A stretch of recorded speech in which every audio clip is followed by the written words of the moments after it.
I was just telling Seth. Seth was like tripping about how blurry his camera is, and I told him like, bro, the more blurry you are, the harder it is for them to come Gary Webb you. You're good. Um, so everybody knows Seth. He has two copies of his own book on the bookshelves behind him. I have a copy here with the dust cover removed because I'm a fucking weirdo like this, but definitely the best book of the year. We were also talking about cowboys, and like one of the main one of the themes that Seth starts off with in the book is how like these operators, everybody's seen Black Hawk Down, Zero Dark 30, like these rugged dudes that are going out doing battle with the evil that we created.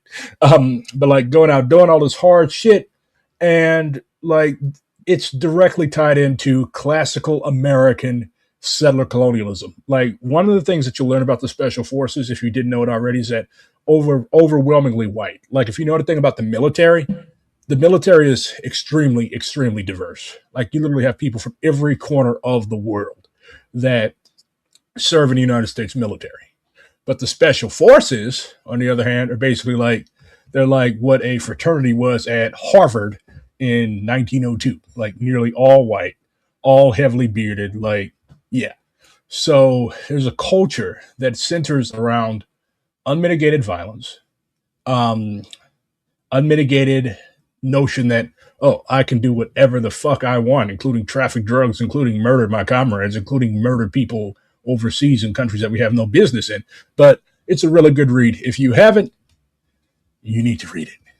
The thing with the American left is that overall we get most of our information from memes and not enough from books. So if you read no book, if you read no other book before the end of the year, read the Fort Bragg Cartel. It will piss you off. There's only like three books that have pissed me off in my life. It's the Fort Bragg Cartel, it's War Against All Puerto Ricans by Nelson Dennis, and it's The Burning about the Tulsa Race Massacre. So what's up, Seth? How you doing? Good, Chris. Thanks for having me on. Of course. Do you identify as a socialist? Can I call you comrade? You can call me comrade. I can identify as your comrade. I kind of wonder about the utility of those type of labels post 1991. I'm anti-capitalist. I think capitalism is a system that has entered into a highly destructive phase, and that is riddled by contradictions that cannot be resolved. Whether Oh, socialism is oh, the appropriate alternative, I have never been called upon specifically to take sides in that regard because that's I'm not a political writer. I write about the military and foreign policy. I voted for it's Bernie Sanders politics. every chance I got. I'll tell you that. Yeah, I'm actually to the left of you. Then I never was a Bernie guy. He was too soft for me. But like I'm really glad you brought up like the fall of the Soviet Union because a lot of people like it's the American myth that okay, Soviet Union gone, communism all done.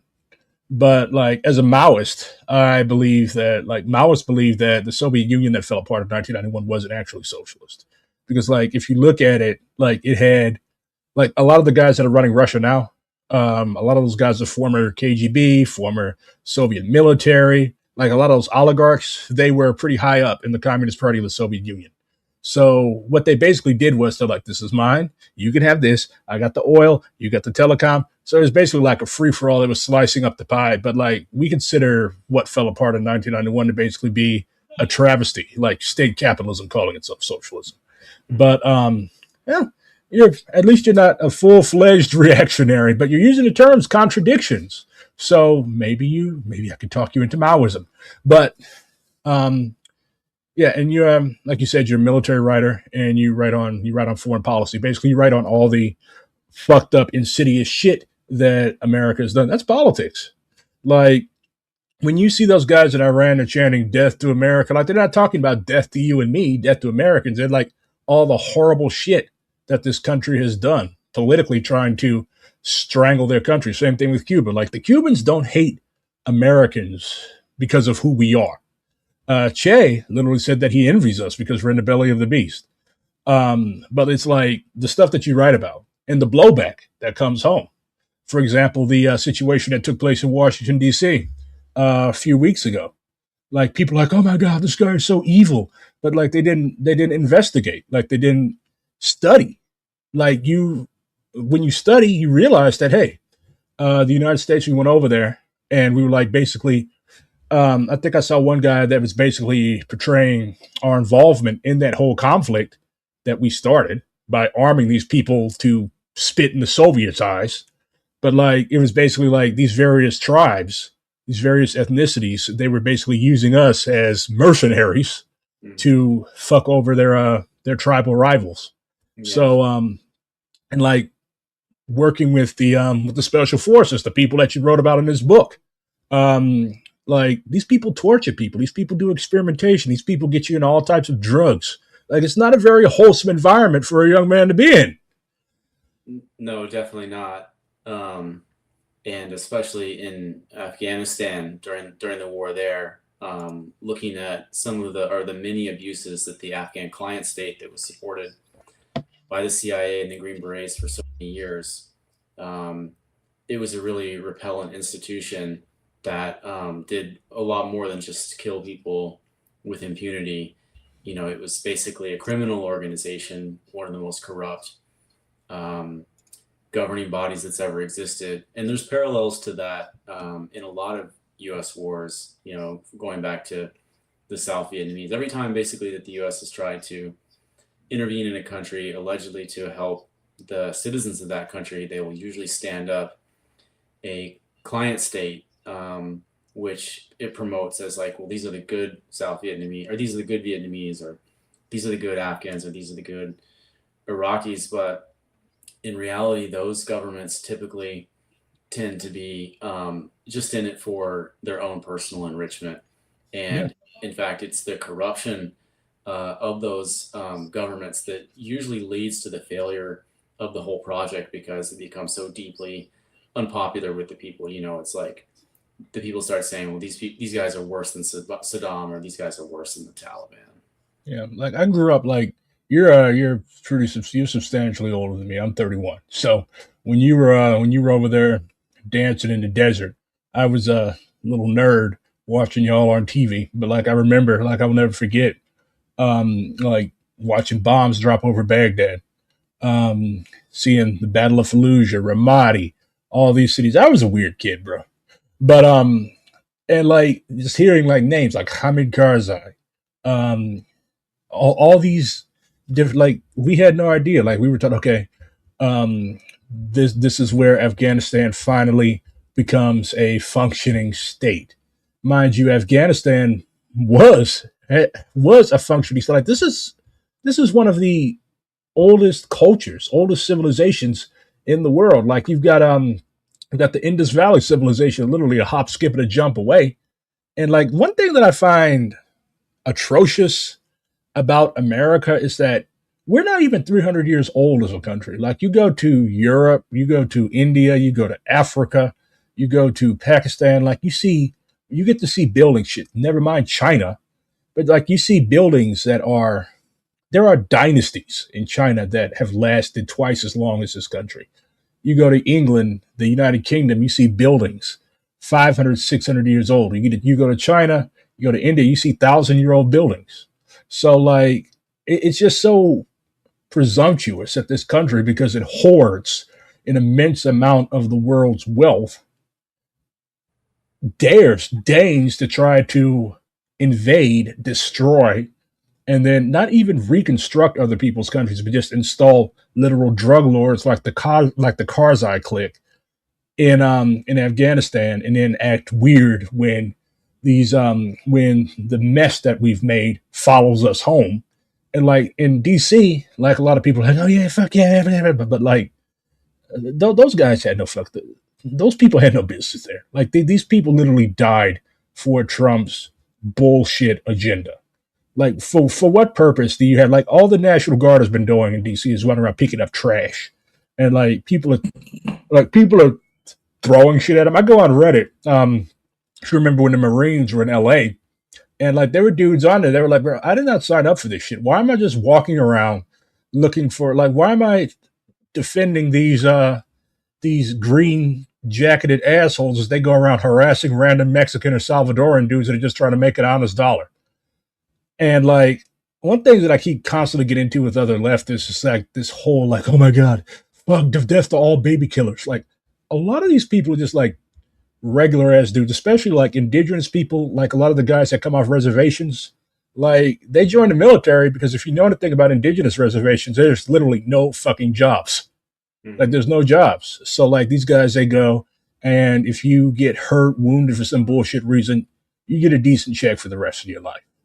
So like I would not now it's different if you're like if you go and you like Academy Blackwater, whatever they call themselves now, mercenary or something that just enjoys killing. But like if you're just like an average fucking dude or a girl that just sits stateside, or you end up in I don't know fucking Germany doing paperwork, like well, why would you? I don't know. We in the left have a term that's called undialectical. People fail to see all sides of a situation. Mm-hmm. Yeah, most people or everyone is a product of their environment.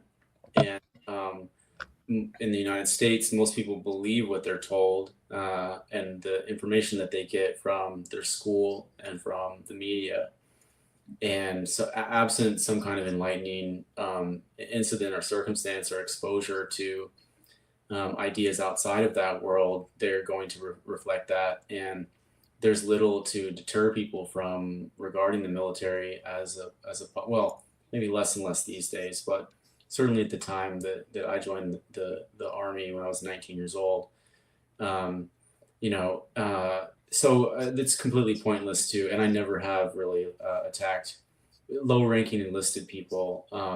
That's absent some extenuating circumstances, like they've done something, committed war crimes or something. Yeah, That I have never condemned, or I never looked at those people as worthy as condemnation. Now, the world that was investigating for the purposes of this book is very different, because you're talking about people that have served for years and years and have actually been to these war zones. I mean, I went to yeah, Iraq at age 19, and I quickly came to the conclusion, just based on firsthand experience, like, hey, this is not good what's going on over here.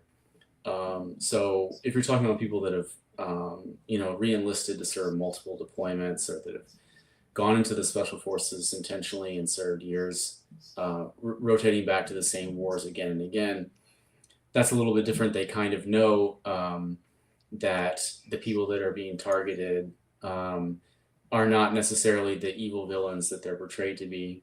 They're aware of the enormous number of civilian casualties, and they're aware of the corruption of the people that we partner with, whether it's in Afghanistan or Syria or Iraq or what have you. And yeah. so, And you like one thing that I really like how you discuss in the books, like discuss like how a lot of this shit that they reported on Fox or any of the other bullshit media that was around back in like '04, '05, '06. Oh my god, 12 terrorists were taken out. And then you look, you killed one dude's whole fucking family. Like you literally just went in and you said that they just would go in, and any dude that looked like he was old enough to have a weapon, they just fucking shot him. They asked no question, just killed. yeah, and I've And seen like, um, former Delta Force operators going on podcasts and talking very frankly about the massacres that they commit on targets, basically saying that, when we show up, everyone there is going to die. I mean, I guess it's possible if someone came out with a white flag, really conspicuously surrendering, they would have a shot at surviving.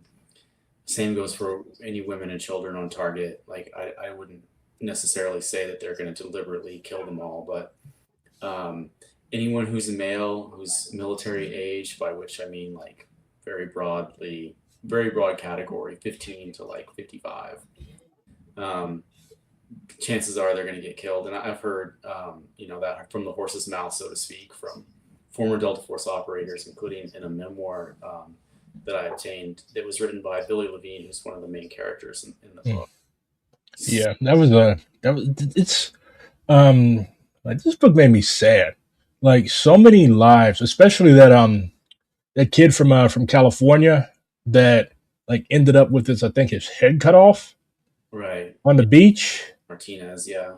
Yeah, like this reading about it, it was like I'm like, this dude sounds like me. Like he was just a kid that grew up playing video games, like kind of hippy dippy ish. Went into to I was never in the military, but went in like trying to like because his family was fucking poor. Like his I think his dad wasn't around. His mom came up from Mexico, worked her ass off trying to make a life for her kids. So he wanted is like, you know what, I'm gonna go in and help my fucking mom out. And like when you get out of the service, like you get loans, you don't got to worry about college. You can buy your people a house. Like that's what he was thinking of. Right. And for him to end up like, and they still haven't found out who, like the dude didn't cut his own head off. So, and they still haven't, like, this is a cold case now. And that just made me sad. Like, I was like, damn, I could have been on a fucking Xbox Live lobby with this guy. Yeah, it is a very sad story of Enrique Roman Martinez that he did join the military for all the reasons that you say. He was supporting not only himself but his family, um, and he did it specifically. He joined the military specifically because he had the dream of going to pharmacy school. He wanted to be a pharmacist, and he saw military service as the most viable avenue to achieve that. Um, and he absolutely hated being in the army because for a lot of people who join it, it's not the greatest environment. It A lot can, of bullying. yeah, and also, it just it's obviously I kind of goes without saying that it's a pretty macho environment that prizes certain traits over others. Enrique wasn't. He wasn't a very big guy, wasn't very strong, and had injured his legs from in airborne school and Mm. wasn't able to run. So he just really hated being in the military. But you're stuck there for 4 years for an enlistment, and that's when he kind of got into the Fort Bragg underground drug world, which is report throughout the book is a very substantial black market that exists there, and he was making money dealing drugs. Yeah. You got He people that come in, you got people that come in from off the base just to buy drugs on the base. or you have people selling, coming to the base to sell them bulk, to sell dealers there very substantial quantities of bulk narcotics, because it's a huge market for coke and other drugs. Yeah. Um, You figure like and like I worked at two homeless shelters.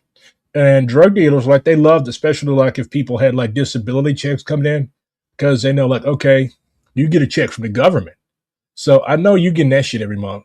And like they would like it was like whenever check day was there, like they would all be lined up and you'd see them running down there making their deals. Like it got so bad that some people were even letting them hold like the little green cards. Like they were letting the drug dealer has their card. It's yeah, basically like, okay, yeah. And like same thing with the service. Like, okay, these soldiers, I know they're gonna get paid on time. So, well, maybe not so much on time no more with Trump in office, but like, okay, we know they get money on time. So yeah, they're the best to deal to. They got steady money coming in. and there's a lot of industries, vice industries or other predatory industries um, that go by that same playbook. In fact, I believe, if I'm not mistaken, some years ago they had to ban payday lenders from Oh operating in yeah. certain proximities to military bases because you're talking about guys who are not financially sophisticated, but have that regular government paycheck. And so there's Yeah. payday lenders and there's strip It's a club. meme. It's a meme now. Like it's a meme. Like, oh, you're gonna get a fucking Hellcat at an exorbitant rate of interest. Like go on TikTok. Like that's the constant fucking meme with troops. And yeah, payday loans, shady car dealers, strip clubs, all that shit. Like this basically just parasitism. Yeah, actually, now I'm remembering when I was in Iraq, there was it's amazing, but you could actually buy like a Harley Davidson there. You didn't even like before you even came home, you could sign the paperwork and buy your motorcycle while still overseas. Finance it, of course. I'm not sure if they still allow that, but that's the kind of stuff So that goes on. what if you got killed before you could get before you got home? I guess somebody they would just sell the motorcycle to somebody else. I'm sure they have provisions in place to deal with that contingency, and it probably happened more than once. I don't know. Yeah, sad. But like, yeah, like you said, like these guys are like a lot of these guys are fresh out of the trailer park, the Reds, or the hood. And like these schools, they don't offer they don't offer finance training. Okay, this is how much you should spend on your car note.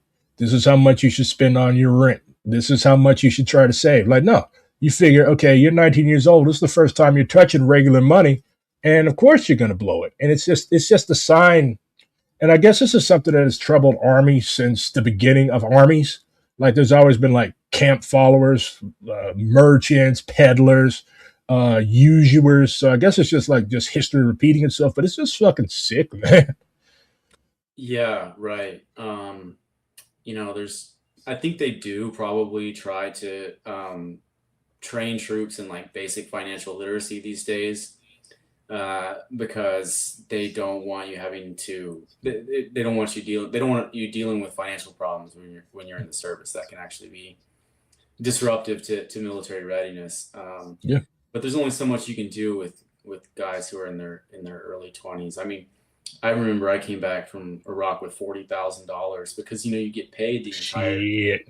the entire time you're deployed. You get paid, and there's nothing to spend it on, like literally zero. Like you can't. So I hadn't spent any of my paycheck for 18 months. Basically, I've been over there really longer than that because I've been in training before that. And I'm pretty sure I blew almost all of it buying a brand new Toyota Tacoma. Um, that Not a had Hellcat.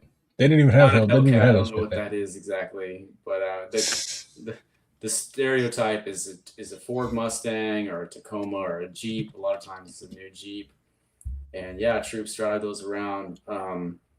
So and then there's other industries that kind of profit from the military ecosystem as well. That like there's a lot of tattoo parlors, a lot of strip clubs. In Fayetteville, there's a lot of strip clubs, and there's human trafficking. Vietnam. I Yeah, have a comrade in my DSA chapter. He actually grew up around there. And like one thing that he distinctly remembered was that like it was everybody called it Vietnam, and like people figure like if you're an unschooled person, like you'll figure okay, military base, a lot of troops around, we'll be safe, right? But like as your book explains in more polite language, shit, yeah. like you might. It's like apparently this military base is one of the most dangerous areas in the United States. In certain parts of it, yeah, it's not a safe. It's not a safe town. There's a lot of. It's hard to draw apples to apples comparisons. I mean, the U.S. as a country doesn't feel too safe anywhere you go these days. Um, Violent crime rates are actually lower than they used to be, but there's a Mhm. perception of danger from violent crime because of such high profile cases. And Yeah. around Fayetteville, it's often bizarre and unsolved murders. There's just a lot of unsolved murders that take place in Fayetteville, crimes that take place and just never get solved, like the case of Enrique Roman Martinez. Because that world of that, he dealt. I don't want to speak too ill of the dead by portraying him as a drug dealer. I mean, there's drug dealers and there's drug dealers. Enrique dealt weed, and actually, no, he didn't even deal weed. He He dealt was a he was a dabbler. Like psychedelics. this, yeah. Like this guy wasn't. He wasn't like fucking El Chapo level drug kingpin. Like he was just like he got into that scene. He started using the stuff, and then he was like, you know what? I want to share this with everybody else. I'm gonna sell it to my friends and etc. And then it blew up from there. But like he wasn't like a murderous, horrible like uh Pablo Escobar, El Chapo drug kingpin that was putting people's heads on stakes. Well, he certainly wasn't a violent guy himself. Yeah, He was selling psychedelics because he believed that they were beneficial. He sincerely believed that they were beneficial to people. In fact, that's why he wanted to go to pharmacy school, um, because he thought that psychedelics had the power to cure depression, and anxiety and PTSD and other things, which he himself suffered from depression. Um, yeah, and there's some evidence that shows yeah. that those drugs can assist with those things. I don't know. I don't take But side. like, yeah, but Not like the thing is, like, I find one thing that I find weird about this country is like I'm not a hippie woo type dude that's like, oh yeah, drink this kombucha and all your problems will be solved. But like, it's kind of weird how like all of these like there's a variety of treatments that have been proven effective. Like they fought legalizing cannabis for the longest fucking time, and like I remember Dare in school. Like they literally called it the gateway drug. If you use marijuana, you will be on heroin next week. Ooh. But like it's the fucking drug companies. Like it's all right for you to have 6 and 7 year olds hopped up on amphetamines, but like shit that can actually work, shit that indigenous people have been using for millennia. Oh, that's a no go. You're going to prison forever for that. So yeah, fuck that. Well, I think that if drug companies had the opportunity to sell you legal weed, legal heroin, they would. Legal cocaine, they would. I think that drug prohibition, and I'm not an expert on this, but I think that it probably has more to do with race politics than anything else. The prohibition on marijuana was originally, I think, directed at Mexican immigrants, um, and but certainly there's an element of hypocrisy that you can't patent those things and profit from them because they would be generic right out the gate. Yeah. Um, It's perfectly fine for the CIA and other types of people to try to use LSD as a truth serum, though.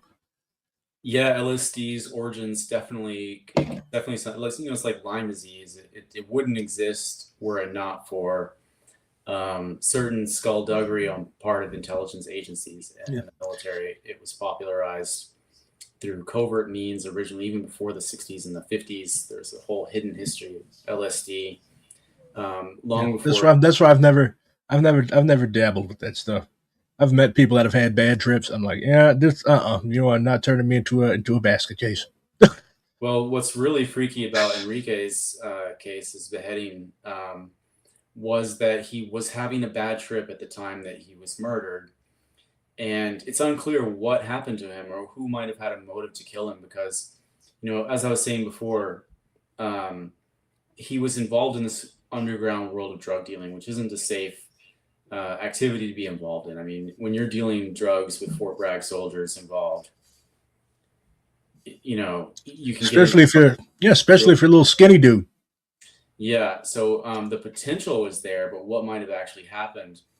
I read the CID's entire investigative file, and it's just not clear at all. That they never found anyone who had a motive to kill him, but they went to the camping trip on the beach, and several of the soldiers dropped acid, including Enrique, and started having a really bad trip.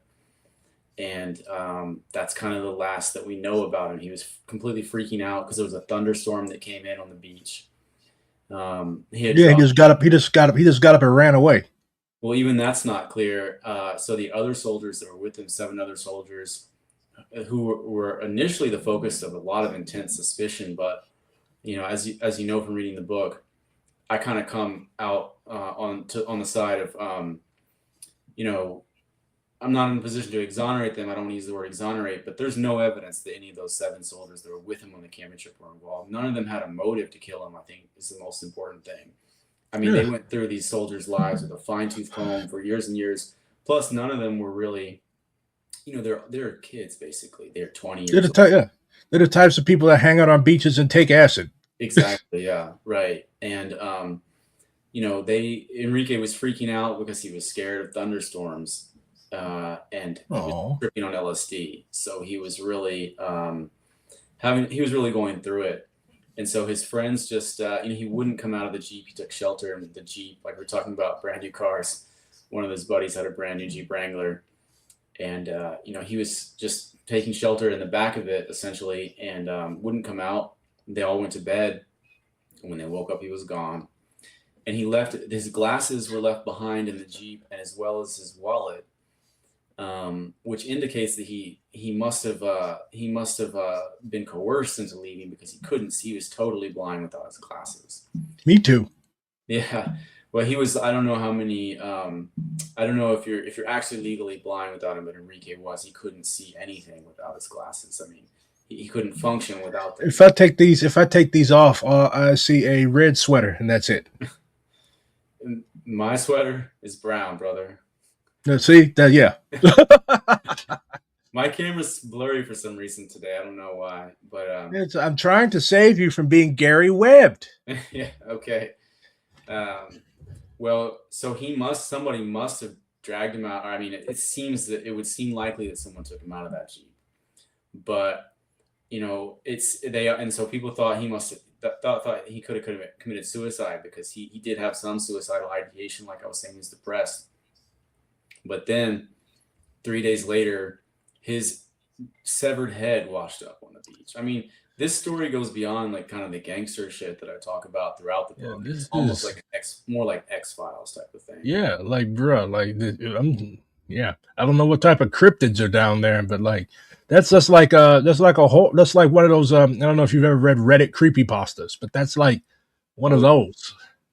it is truly a ghost story for the ages. Certainly not to make light of it. I feel very bad for Enrique's sister and Yeah. his mom, who I've talked to extensively. The sister, um, but the army has repeatedly, or investigators frustrated by their inability to solve this case, have repeatedly tried to suggest that Enrique jumped in the water because he was either having a panic attack or wanted to commit suicide, and a boat ran him over, and a motor of a boat, a propeller of a boat's motor chopped off his head.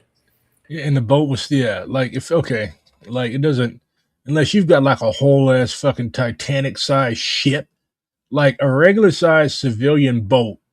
If you run over somebody's body and cut their head off, like you ain't like you're gonna know that. Yeah, it's going to pulverize your entire neck and cranial area. And four different doctors did autopsies and told the army that it had to have been a person using a hand tool, whether that's an axe, machete, big knife, something like that, is the only thing that could have severed his head, because there was no damage to the surrounding vertebra or to his skull. So Where's the rest of his body at? the rest of his body was never found.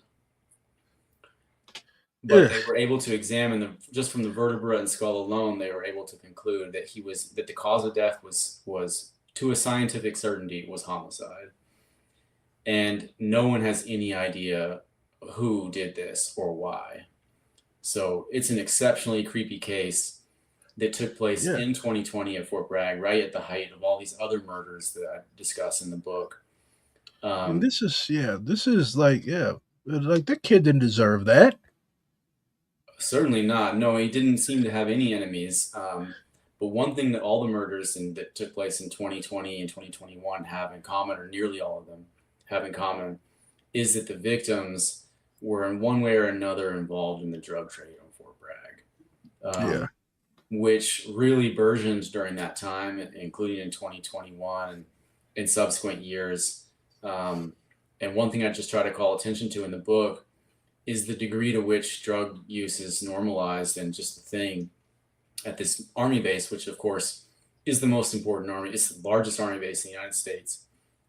Excuse me, the largest military base, period, in the U.S., and is the home of the most important critical formations, including the Special Forces and Delta Force and JSOC and all these other elite Black Ops special operations type of units. And I was making this case in articles I was writing for Rolling Stone for years without really having access to definitive proof until a U.S. senator from Massachusetts, Senator Edward Markey, he's a Democrat. Like one of his staffers, I assume, put him onto some of the work I had done, and he requested from the Pentagon that they turn over data on overdoses, because one thing I was showing was that there were soldiers that were overdosing very frequently at Fort Bragg, like far more frequently than at any other military base. And thanks to Senator Markey, the Pentagon actually was compelled to produce that data, which showed that Fort Bragg has by far the most overdoses on a per capita and absolute basis compared to every other military base. So it showed, and also that Fort Bragg soldiers are more likely to overdose and die than civilians, which is extraordinary because, as I'm sure you know, like the overdose rate in the U.S. is off the charts. It's one of the most troubling and sad things about our Yeah. society. Our imbecile of a president is trying to resolve the situation by declaring fentanyl a weapon of mass destruction. So I imagine that there are going to be immediate sanctions imposed on the major producers of pharmaceuticals that are liable to abuse that are headquartered here in the United States. And I imagine that several billionaires are going to start being indicted. I'm joking. Well, It's not going to happen. I don't know too much about the pharmacology of fentanyl. My understanding is that well, I don't even know how that works because fentanyl is a legal drug. It's available. That doctors use it all the time.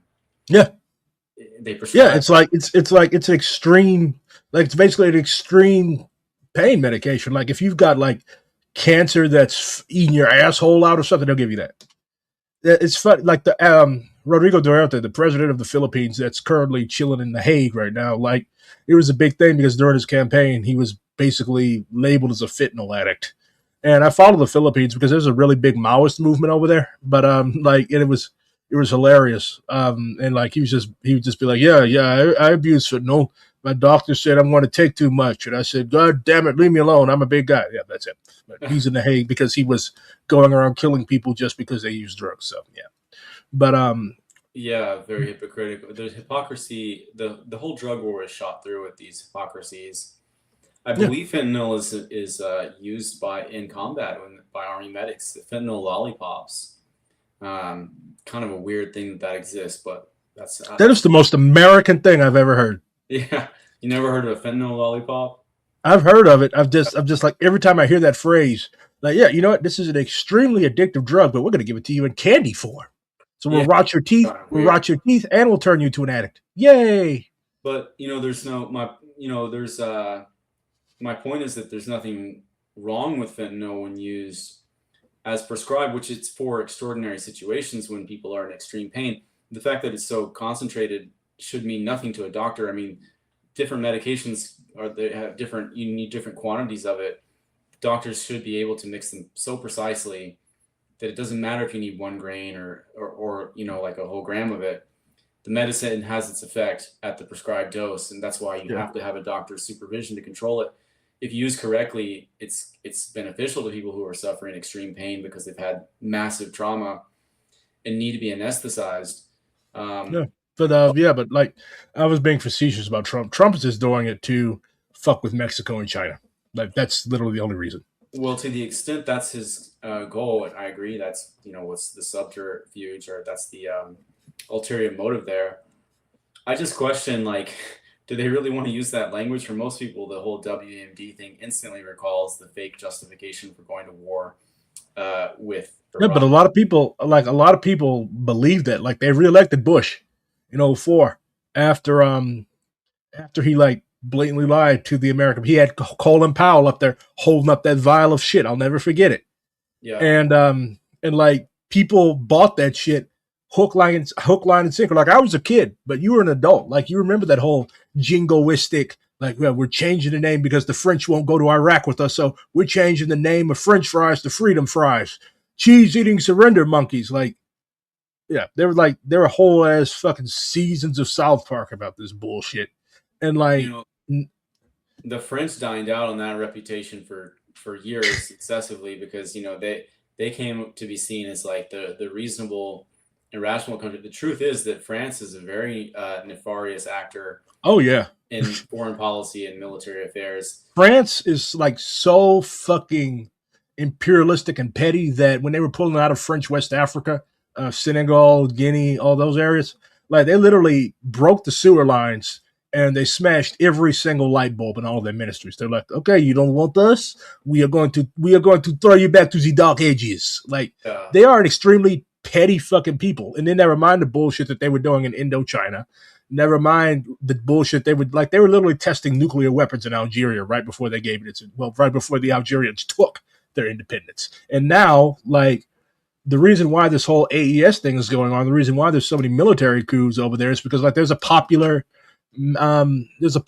wind. Like the French need to fucking go. Like there's no reason why you should be taking all of our gold. There's no reason why you should be taking all of our fucking uranium. uranium. Like this is yeah, like this is our shit. Like Yeah. there's no reason why all of our fucking gold reserves are sitting in Paris. What do you think about this guy Ibrahim Traore? Do you think he's Traore, ill, or do you think he's just a populist? I think that well, I certainly like okay, so I don't know how much you know about Thomas Populist, Sankara. populist in the pejorative sense. It could be positive or negative, but Yeah. I don't know how much you know about Thomas Sankara, but I know who he is. Yeah, yeah. he basically sees himself, I think, in that model. But I Hmm. think because Sankara, like openly identified as a Marxist, as a socialist. Whereas Traore, um, there's a theoretician, Jesus, I can't remember. I think it's, but like there's a distinction between like the colonel's coups, like Gaddafi did, and the lieutenant's coups, like Traore and all these other guys. So like Sankara, he came to power in a coup. Because in many of these countries, the military is probably the most stable institution. So like whenever shit goes, like there was an attempted coup in Benin last week. So like when shit goes south, the president starts fucking acting up, or the imperialists start running amok. Usually, the general thing is okay. The military needs to take over for a little bit. Of course, it usually does not end up just being a little bit. Um, but in terms of Traore, the primary contradiction would be like the French are still stealing massive amounts of resources and capital from West Africa, the countries that they used to colonize: Mali, Guinea-Bissau. Well, no, Guinea-Bissau was Portuguese. Burkina Faso, and all of these various other countries over there. So I think it's progressive for the people in these countries that the imperialists are being run out. But also on the other hand, you also have Russia. That is, they have Wagner Group running around down there. Those are not necessarily people that have the best interests of African people at heart, especially if you know anything about Russia. They are extremely racist.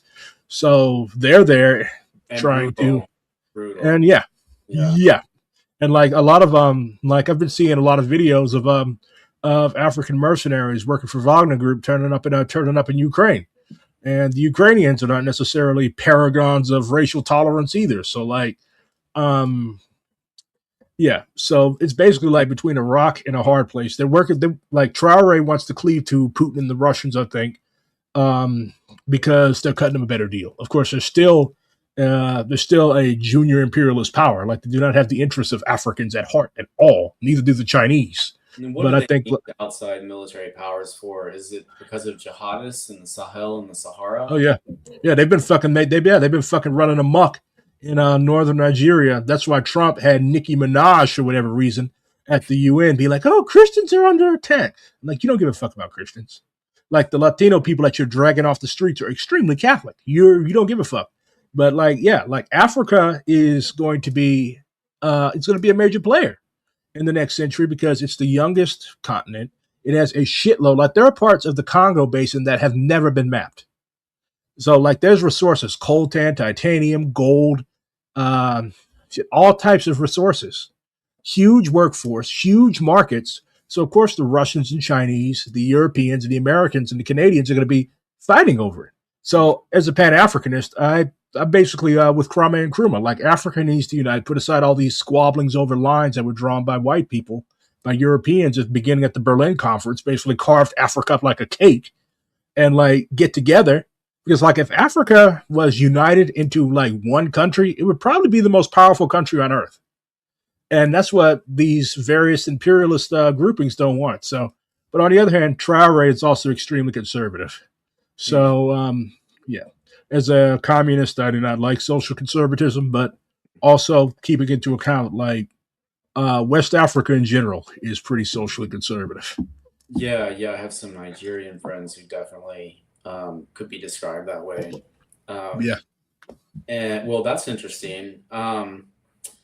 Yeah, that certainly would be a prescription for success, I think, to unite the whole country in that way. You might face substantial opposition by the Mhm. whole continent that way. I mean to say, um, that could By be a the game. I mean, yeah, remind us what happened to Sankara. yeah, or Gaddafi. Well, I'm not really a big Gaddafi fan. Gaddafi was a weirdo, and He like was he was yeah, and his politics were like extremely weird. You know, he thought that black people would take over the world because, and I quote from his little green book, um, he believed that because we are not obsessed with work and because we breed like rabbits, he thought that we would take over the world through fucking. So yeah, yeah. He also had a crush on Condi Rice, but Oh God, well that's unforgivable. Yeah, hey, that's I look like Condi Rice and Samuel L. Jackson had like a love child. Don't insult Condi Rice. Well, insult her politics, not her appearance. But I think anyways, talking about her politics and just her person, not I it has nothing to do with her appearance. She is an attractive, a woman. That's not what I'm you've saying got at all. I mean, you've just got a crush on Condi Rice, Seth. You she's heard it got here first. yeah, Seth has a got me crush all on Condi Rice. you got Seth me Gaddafi. got me all twisted here. No, I just reacted with abhorrence to the memory of Condoleezza Rice as a Oh yeah. figure of power in the U.S. government because she was such an opportunist. Oh yeah. Um, And and so, like she if you remember the during the civil rights era in Birmingham when that church got blown up, she was friends with like those girls that got killed in that church bombing. yeah, I've heard that before. I've heard Yeah. that she decided to go work for George W. Bush. Yeah. Yeah. Yeah, Like I really don't have any patience for like people like black people that have experienced this type of horrible oppression. Like Clarence Thomas, he literally grew up picking cotton in the South during segregation. Alan Keyes, J.C. Watts, Candace Owens. I can understand why Euro Americans, because like y'all have been on top for so long and a lot of y'all want to maintain that, but like we've been like it burns my ass when I hear black people like we're descended from people who were literally enslaved. And you're talking shit on Mexicans as if as soon as they finish with the Mexicans, like they won't start on us again. Like you really think these people are our fucking friends? hmm. But a lot of people they let the money and they let like this whole like bootlicking atmosphere get to their head. Where But like does we are where does Lloyd Austin come from? What's his story? Lord, oh the Biden's Secretary of Defense. Yeah, I never really did that much research into him. he was the commander of the 13th or the 18th Airborne Corps at Fort Bragg for years and years. I mean, he came up through Fort Bragg. I know his Army career is entirely centered on Fort Bragg, but I don't really know anything about him as a person. Um, Yeah, I don't either.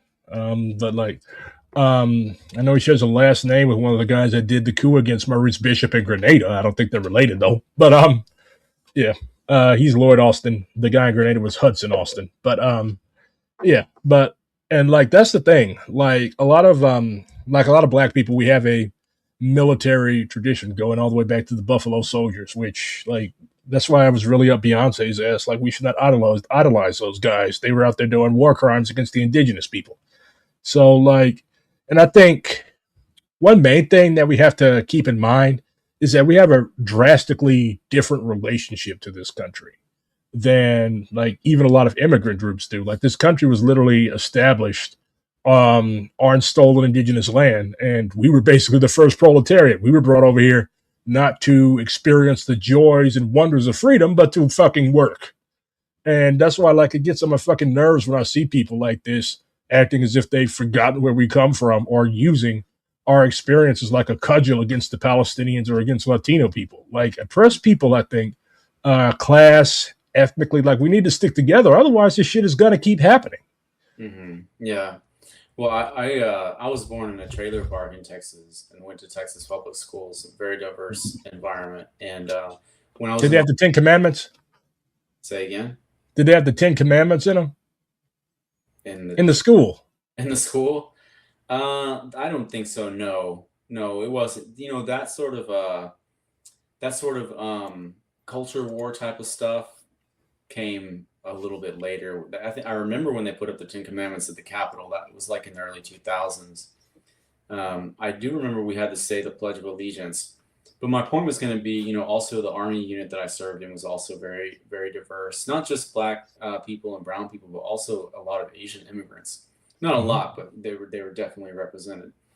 And I happen to think that the military is a neutral institution. You do what you're told in the military. That's the whole kind of point of it. We all went to Iraq and served in the Iraq War because the Republicans were in power and decided to have a war, and that order goes down from the very top to the very bottom.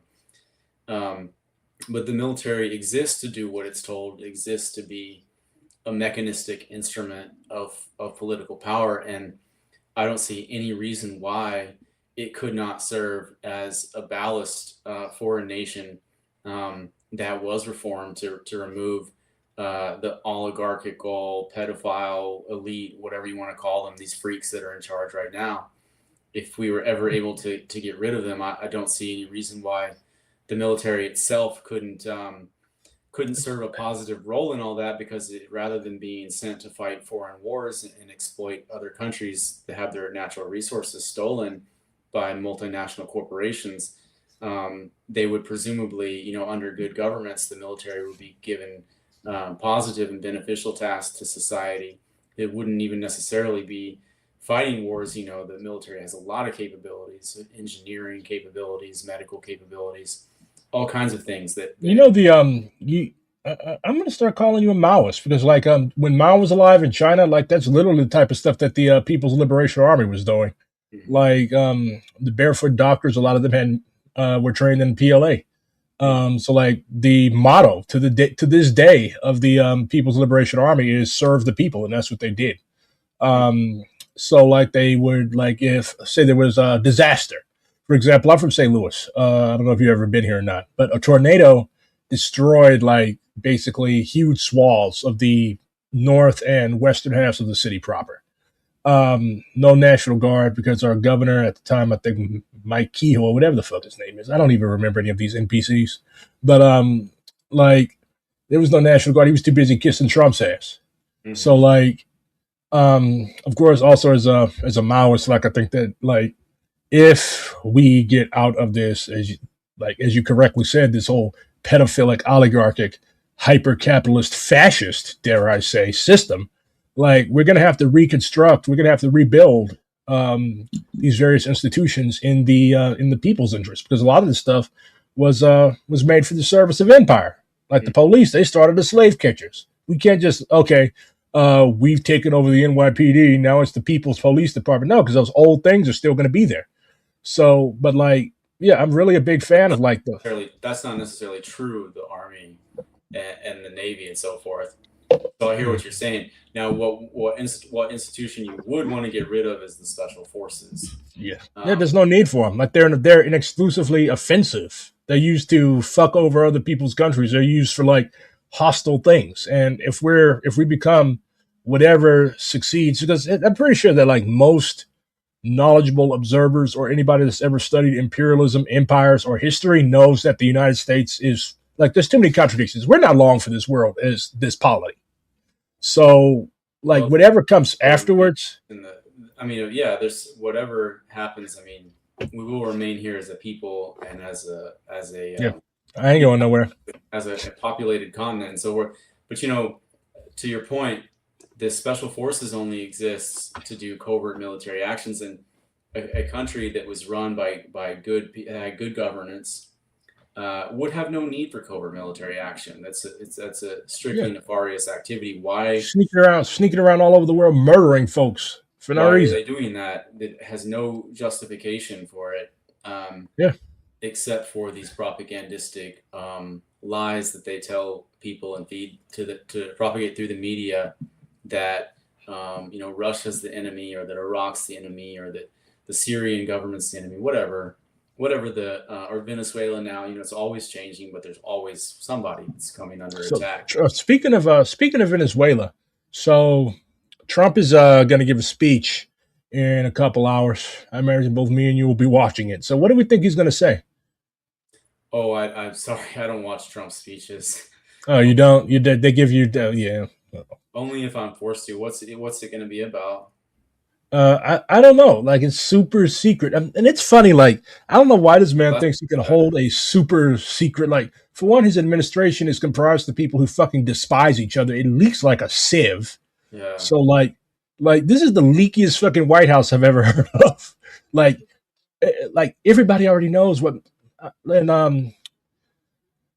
I, I don't know if it was H.R. McMaster's book or, like, somebody else said that, like, foreign leaders basically think Trump is a joke because the guy talks so fucking much.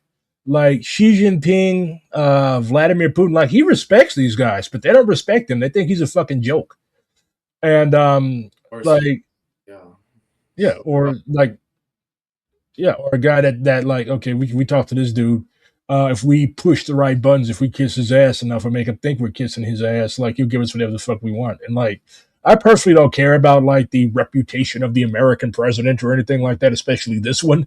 But, like, just as from the perspective of somebody that's studied politics, since I was a kid. Like that's just it's just a horrible fucking way, and he demands to be taken seriously, and he's not a serious person.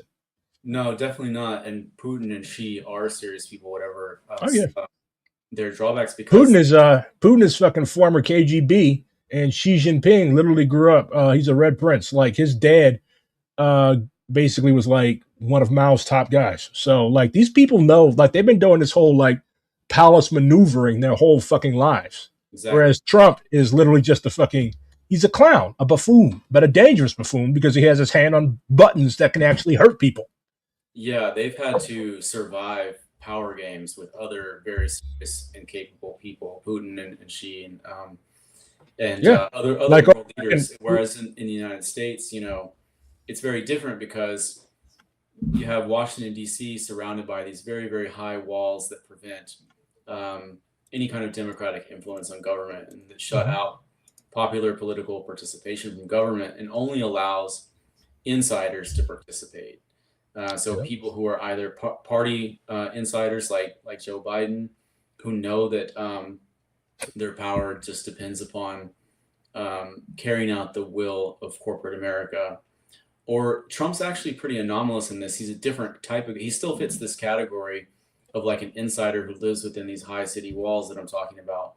But his whole thing actually was a little bit different. Rather than sheer financial power backing him, he actually came up because of his ability to play the media. That's really what's different about Trump. His ability to capture the attention economy mhm. is what's behind his power. But nevertheless, these are still highly cosseted individuals who are not serious. They're intellectually deficient. They're not people who have had to make hard decisions and reflect deeply and strategically make alliances and so on, all the different ways that you have to mature as a person and as a leader to rise to the top of a country like Russia or China. Um, Yeah, that's because why over there, like in the United States, when you fuck up, you get to retire from Congress or and become a lobbyist. Over there, if you fuck up, you get shot. exactly, that's a great way to illustrate the point that I'm trying to make. Perhaps not so articulately, but yeah, you fail and fail and fail, and you remain a member of the Jeffrey Epstein social club, Yeah, um, and you still get to commit all the crimes and make all the money and be in power and force everyone else in this country to watch your antics, knowing that we can't touch them, we can't do anything about it. So yeah, Trump yeah, is a joke. yeah. Well, we can. We just like a lot of people are not ready to. A lot of people are not ready to. But anyways, and like I look at previous revolutions, like the Russians, the Chinese. Like I constantly tell other leftists, like Americans are. I'm not saying like we're inherently conservative, like the Brits are. But like there's a reason why the British haven't got rid of their monarchy yet. Everybody else has gotten rid of the monarchy. The Brits still retain it because they're like a fundamentally conservative people. They're like you look at their left over there. It's basically like a bunch of old Trotskyites selling newspapers and people yelling about council talks. But like over here, like we're a rebellious people, but we also have like on the flip side, like we're also a very like we're a very wait and see. Like the Black Panthers had the clout that they did because they were the first guys and girls. Yes, there were plenty of women in the Black Panther Party. The Black Panther Party at one point in its history was majority female. So like they were the first people that went out and said, "Look, these cops cannot just be beating our ass like this, killing us. We have a Second Amendment right. We're going to go out here and we're going to see what's up." So like Americans generally they want the pat on the head. They want football. They want a full refrigerator, steaks, Memorial Day, 4th of July, rah rah. But like as American imperialism continues to stumble over itself, as like we're prepping for a war in Venezuela that we're probably going to. I mean, we could definitely kill a shitload of people, but ultimately, what's going to happen in the immediate is the refugee crisis is going to treble or quadruple because bombing people's homes generally makes them leave. So that's going to be a contradiction. The oil is going to be fucking fucked, And the main reason why Trump is doing this is because he wants to fuck Cuba over. Like Cuba is his main target. It's been the main target Marco of Rubio, right? yeah. You've got hundreds of thousands of people in Miami whose sole purpose is to turn Cuba back into a playground for the mob. Yeah. And so yeah, you got Marco Rubio, Secretary of State. He's in Trump's ear whispering. He's probably the most like probably one of the only adults in the room in this administration. So you've got this guy whispering in Trump's ear. And Trump is falling for this stupid shit. So through Venezuela, Trump and Rubio hope to get to Cuba because Cuba basically gets all of its oil from Venezuela. They seized that tanker the other day, illegally, of course, as pirates, and of like then they released this supposedly super secret op as an intimidation tactic. Now the other day they're they're trying to fight too many wars on too many fronts. Now you've already got ICE rampaging through the streets, dragging away roofers and restaurant workers for no good reason. He's probably going to be eaten alive in court. He's going to spend like the next 3 years tangled up in court cases. So now he's basically grabbed four people from LA who they say was planning some type of terrorist attack. So like he's trying to do too fucking much, and it's eventually going to overextend. It's hard to believe that we're still only in the first year Oh yeah, of Trump, it's considering the entropy and chaos that we can observe. Um, Mao had a saying: "All under heaven is chaos, and the situation is excellent." is that Mao? Yeah, that's Mao. All under heaven is chaos, and the situation is excellent. On the other hand, he had a big ass army. We don't. I've never read Mao. I'm a guy who served in the army when I was 19, 20, turned against the Iraq War, started writing against the Iraq War then, and have been basically banging the same drum ever since. And Yeah, it's kind of I hard. think they make y'all's officers read Mao. I think. Well, that's probably for the best. I've heard. I mean, I'm aware that Mao was a brilliant military tactician. Yeah, I've heard some of his quotes about military tactics that always strike me as extremely sound, like always moving in a circle. yeah. The guy didn't unify China by being dumb, but But have you? Venezuela has mountains. What does Mao say? I'm sure Mao had commentary on the strategic utility of mountains. I mean, honestly, mountains are almost determinative when it comes to war. Guerrilla warfare. Yeah, that's literally like if we put boots on the ground in Venezuela, like I don't know, like I guess because the old Vietnam generation in the military is like either dying off or retired. But like Venezuela doesn't just have mountains; it also has jungles. Yeah. And like one of the main like concepts around guerrilla warfare is as long as you have people, you're good. Hmm. And like all these tools, like Mao said that the spirit, no, Huey P. Newton said that the spirit of the people is greater than the man's technology. Like you literally had Vietnamese rice farmers that were fucking our Hueys up with a round that cost 30 cents. Well, the man's technology these days has never been in worse condition. I recently wrote a story for Harper's about the sorry state of the U.S. military. It's actually unbelievable how bad their tech is, because for so many years these defense contractors have operated without market discipline or political discipline to constrain them to actually produce and make good technology for the hundreds of billions of dollars that they're getting. And so all of the Army's uh, fighting vehicles, all of their armored vehicles, are like literally 40 years old. Like I think the last time the Army fielded a new fighting vehicle was in 1982. I'm talking about. Actually, I take that back. They introduced the Striker in 2004 or five. It was introduced in the Iraq War. That's the only new vehicle that's been introduced into the military, into the Army, since the early 1980s. And the Striker is famously a piece of shit. I mean, But I thought America and the free market were like the paragons of innovation. I I find thought that our even people who are critics of military policy and critics of foreign policy, and critics of having $1 trillion military budget tend to assume, or just they think that, well, that's too much to spend on all this high technology, not realizing the other side of the picture was equally important, which is that the money is going to nothing because the technology is crap. I mean, people are aware of the F-35 is the only really, is the only big boondoggle that has come to like widespread attention. People realize, we spent more money on the F-35 than on the Iraq War, and the F-35 can't even fly in the rain, like is one of its limitations. One of its many, many limitations. Contradictions upon contradictions, my And guy.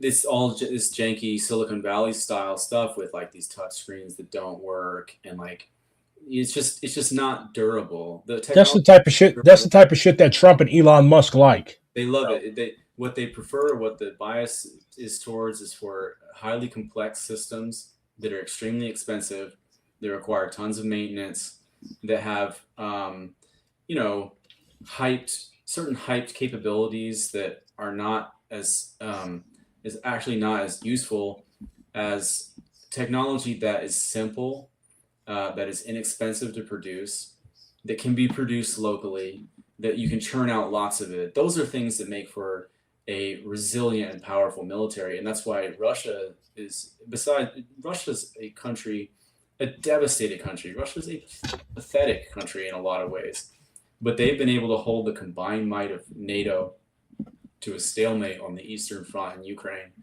because they're able to produce these basic trucks, basic munitions, all the stuff that we don't do in this country. We have no munitions manufacturing here. There's not a single operational shipyard in the United States. Not even one. Think about that. China has about 200 military shipyards.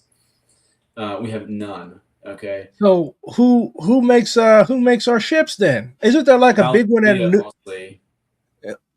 So what are they doing at Newport News in Virginia? Isn't there a shipyard there? I'm talking about for building military ships. Oh, okay. Huh. Yeah, and I'm not an expert on this. These are just things that I learned while reporting the Harper story, but it all tracks with what I previously understood. I mean, someone may quibble with this and point out that there might be. It's always dangerous to say there's zero. Maybe there's one or two shipyards that you could arguably are still functioning, but the comparison with China is still valid because they have hundreds of times our capacity to manufacture ships and trucks and stuff, and so people don't realize that the military system, the technological aspect of it, the hardware aspect of it is totally rotten, including more basic things like the new rifle that the rifle that guys use in the army today is the same rifle that they used in Vietnam. Now, of course, it's had some tweaks. That was the AR, it was the M16A1 was in Vietnam, and now they call it an M4.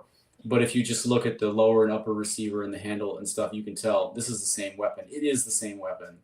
They've shortened the barrel. They've made other tweaks to it, but it's the same weapon. And for years, they've been trying to introduce a new rifle, and they finally, have prototypes of it. I think it's called the X7 or something like that. And it is a total lemon. It's much more expensive to manufacture. It's way heavier, which is a huge thing for troops. Like the last thing you want, just like any backpacker or hiker, you want lightweight stuff. Like having to carry around a heavy weapon just makes your life worse. It's super heavy. It's less reliable. It jams up. It's this Um, thing. yeah, that's it. And you see Yeah. what I'm saying about all the toys and Look at all attachments, this like the shit. futuristic look with the suppressor. All that shit is worthless. You don't need that. What you need is a rifle that's really lightweight, that's accurate, that's easy to clean, and that doesn't jam. And that's not it. The X7 sucks. Bruh. Yeah, it sucks. It's a shitty weapon. And This is the best. This is where my taxpayer dollars is going to. right. Look at this thing. It's about bro. It just looks heavy. It looks like some And they're going to make all the soldiers carry that. they're gonna make all the soldiers defect. And look when did they start the program to replace it? They've been working on it for like 15 years. Bruh. So this is what This I'm is saying. This is what I'm saying. but Yeah. So yeah, you just put the lie to the fact that like, oh, we're the big because we waste the most money. We're the biggest, baddest boys on the block. That's what I'm saying. That Yeah, people it's a assume that waste. because we waste the most money, but they're not realizing it's wasted money. It's yeah, it looks like a Nerf gun. Yeah. It's for the, yeah. Did Elon Musk make that? That looks like some shit he would make. No, but let's talk about drones because drones are another thing. Not the Predator and Reaper, not the big missile platforms, but the quadcopter. The things that the Houthis was shooting down, fucking up. Yeah, well, they did that too. Well, I'm talking about the quadcopter drones that are proven so decisive in the war in Ukraine, where it's a just total drone warfare because how it works is like you have these, they're called POV drones because the operator can see the camera and they can like literally just pilot it like a kamikaze, fly it into something, and it has an explosive charge and it blows it up. So it's a really effective weapon. It's better than a missile, better than an RPG because you can literally see it and drive it like a video game into your target. And so that's going to be the weapon of the future. I mean, because you don't have to be a veteran to understand why that is a good tool if you're trying to win a war. Yeah.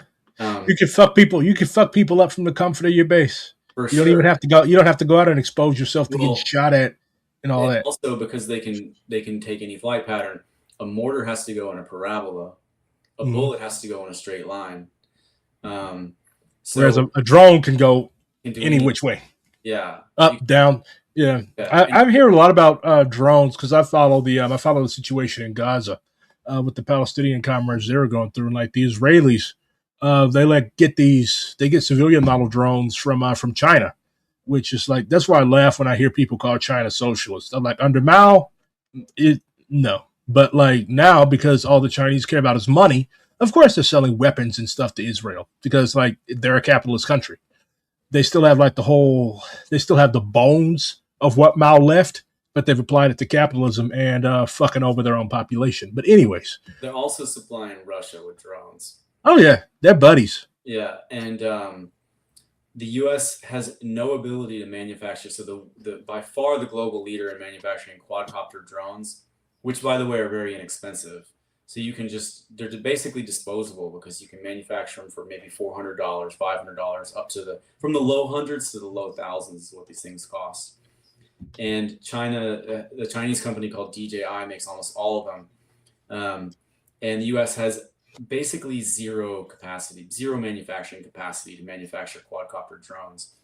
And so when Trump got in there and appointed Pete Hegseth, one of Hegseth's first initiatives was to try to boost American manufacturing of quadcopter drones, which if you just look at it in a purely secular light, putting aside ideology and who you back and who you like or don't like, that in itself is not a dumb move. Like that's actually what they needed to do, like is to make more drones, make more quadcopter drones. The problem is that they're all hemmed in by their own assumptions and their own like market realities and the ideas of of neoliberalism and capitalism. And so who do they tap? And the veneration of Silicon Valley. And so who did they appoint to close the gap? The guy that got all the contracts was Palmer Luckey. This I'm sure you know who he is. This absurd sort of young merchant of death, war profiteer. He's a fucking meme. Yeah, but my point is, and I know I've been going on about this to conclude what I went to say.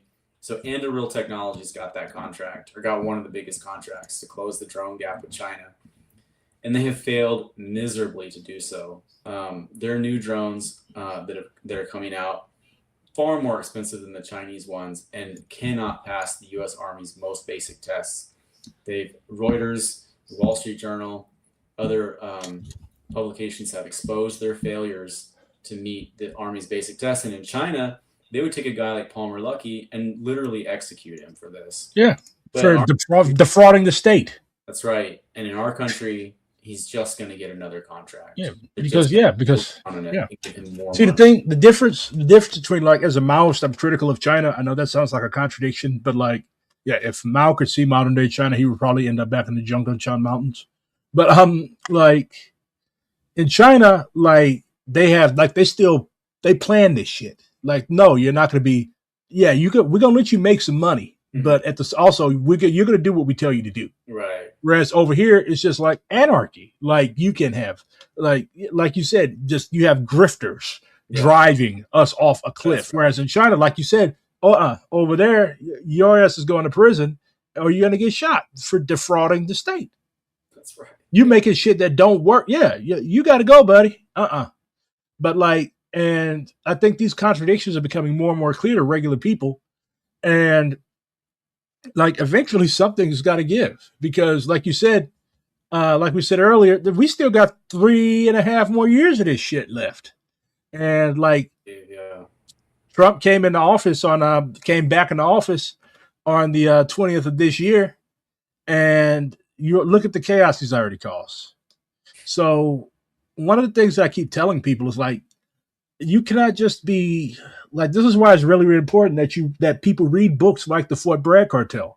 Like, all of this stuff is happening for some reason. Like, nothing ever just happens randomly.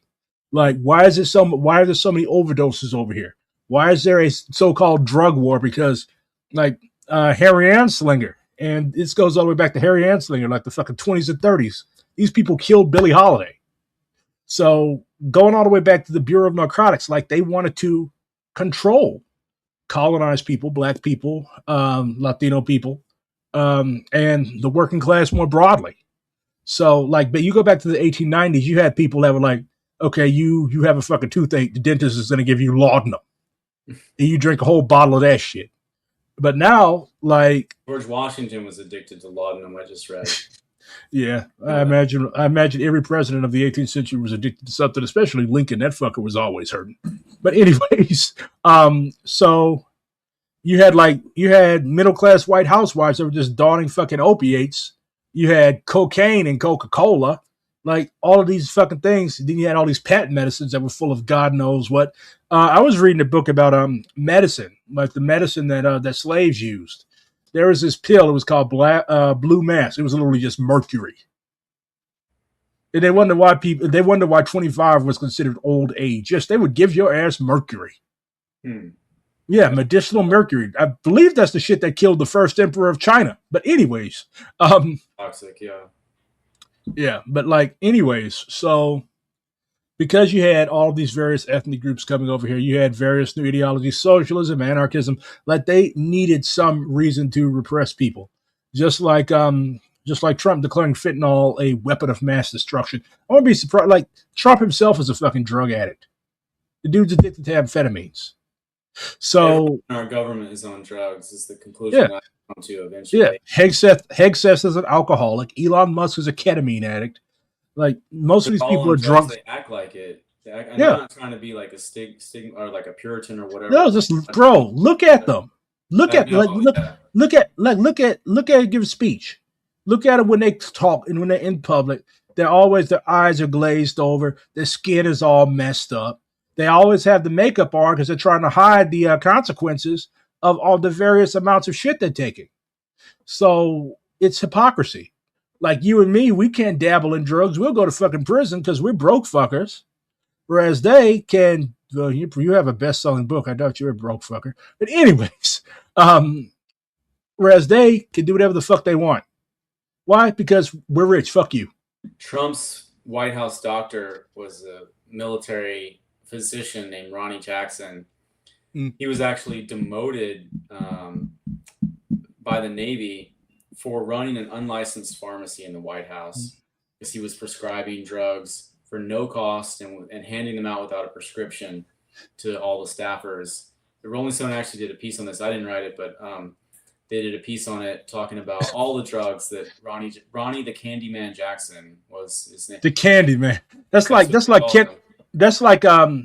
like Kennedy's Dr. Feelgood, Max Jacobson. Like he was literally like injecting Hollywood actors, fucking novelists, and JFK. Like when JFK went to Vienna to meet with Khrushchev, the fucker was high off his balls. He was high off his balls the day he was shot because he had a really painful disorder. Plus, he hurt his back when he was in the service. Yeah, Um, he actually had. I think he had a reason to be, not to excuse it or whatever, but he was actually dealing with chronic pain.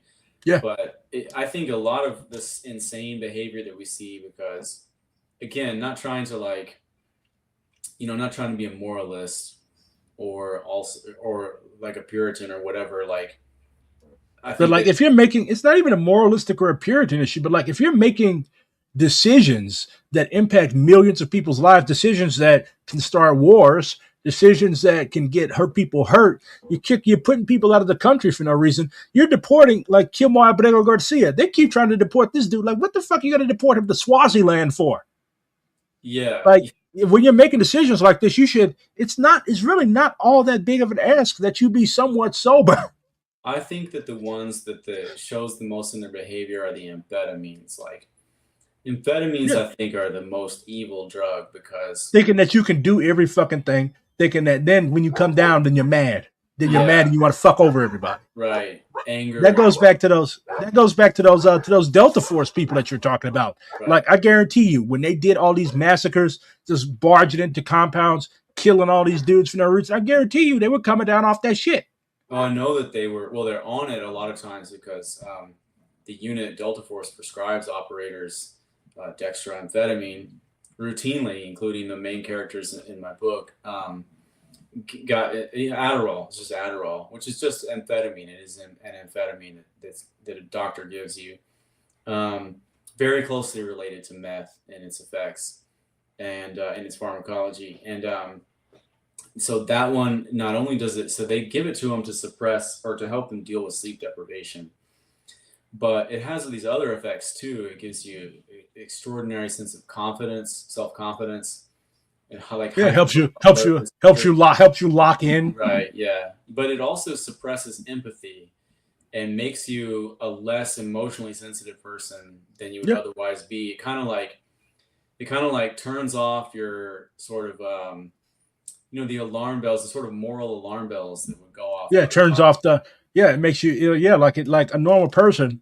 Like if I'm standing over a fucking dead body, I'm gonna be like, holy fuck. Yeah, But exactly. like any other, like if you're on drugs, especially amphetamines, things that The break rush. or suppress the you're gonna look at it and be like, ha, I did that. Well, it's like a Yeah, rush. You it's feel exhilarated, and this. exhilaration. Yeah, like this goes all the way back to in Vietnam. They used to call them pet pills, gold pills. They started out with the Nazi Luftwaffe and the Yeah, Wehrmacht. Like they yeah, called them Panzer, they called them Panzer chocolate, Panzer chocolates. Like the fuckers, like they didn't take over all of Europe unmedicated. right. And Yeah, like yeah, that like was Hitler was on disastrous that shit. for them. That was That was disastrous for the Nazis because the blitz that they carried out against on the Eastern Front destroyed Nazi Germany, brought it to its knees by this overhyped um, idea of just of blitz warfare, blitzkrieg, which is what I'm Yeah, talking they should about. have It's called it. where you just They don't should have called it. stop. You just keep Yeah, going they and should have called going. it. They should have called it meth Krieg. But Right. That's what it yeah. was, and that's why they were brought to their knees by the resistance of the Soviets. And Hitler, of course, was on every single drug. Oh yeah, that's why I ended up. Yeah, then when all the shit wore off, he killed himself. Yeah, yeah, But yeah. Plus I read a book. It's called I can't even remember what it's called, but it's basically pop history, but like basically implies that Hitler killed himself because the Brits bombed all of the factories when they made the shit at. A buddy of mine lent it to me a while back. It was basically pop history, but it was a very fun read. But that was a smart move. If the British did that by design, maybe it just happened yeah, organically. Hitler was like, what do you mean there's no more mess? They Yeah, bombed. I cannot do this anymore. I'm sorry, all the dead Germans. I'm sorry, but I got to go. But so going back to the Fort Bragg cartel, like it's really cool how you like lay out, like you put, okay, this is what America was doing in Afghanistan, guarding poppy fields, doing this, basically propping up narco warlords, all of this, and nobody besides you has like talked about this on a national, like this is like deadly fucking shit. And now here we have Trump basically using, they're basically trying to do what what Bush one did to Noriega to Maduro. So it's like just constantly like, okay, they're selling drugs, they're trafficking. Okay, but come to find out, El Cartel de los Soles, el Tren de Aragua, these things like these are myths. These things do not exist. There is no cartel of the Suns. Maduro is a fucking bus driver. Yeah. He's not a narco warlord. Why would you need to sell drugs if you had the world's largest oil reserves? That doesn't even make sense. Yeah, you don't They gotta. don't sell drugs for fun. They do it for money. Yeah, And like and oil is better than drugs. Like that's if Maduro was actually selling drugs, America would be his best friend. yeah, But he's not. right. He's not. And what they cannot stand is, and like Maduro has his own problems. Like he's by no means running like a perfect socialist paradise. But a major reason why Venezuela is having all these problems is because the United States is strangling it with sanctions. Mm-hmm. Now they're stealing their oil tankers. Like that was not a legitimate military action. None of this stuff that they're doing is legitimate. Like I saw one dude saying that, well, you cannot kill people that are or they combat. They weren't even in combat. Mm-hmm. Like these are just fucking dudes out there fishing. They even killed people from Trinidad and Tobago. And Trinidad is so cooked that they're letting America use them as an air force, as an aircraft carrier. That's the equivalent. Like this is the equivalent of if the Russians were camped out in the Bering Strait, blowing up those deadliest catch guys. Yeah, that's a good analogy. Well, I have a lot to say about the war and the potential threatened war in Venezuela, but I'll hold off on it for now. Not only because I want to see what Trump says now that you mentioned it, because it sounds like it's going to be related to something along those lines. But I actually have to run now, comrade. I got holy shit! I made Seth Harp called me comrade at 7:00, so I still got to drive there. So all right. I really enjoyed the conversation, though. You as well, comrade. Yeah. Join DSA if you're not a member already. All right. I'll see if they've got a local chapter here in Austin. I'm sure that they do. They do. All right. I'll look into that. Yeah. All right. Introduce me to somebody here. All right. All power to the people, comrade. Oh, I agree with that. Yeah. Don't go back to Iraq. I heard it's dangerous over there now. Anyways, this has been Seth Harp, comrades. I hope y'all enjoyed. And if you're in Austin, you might be seeing him around at my invitation. Anyways, good talk. Thank you, Seth. All right. Thank you.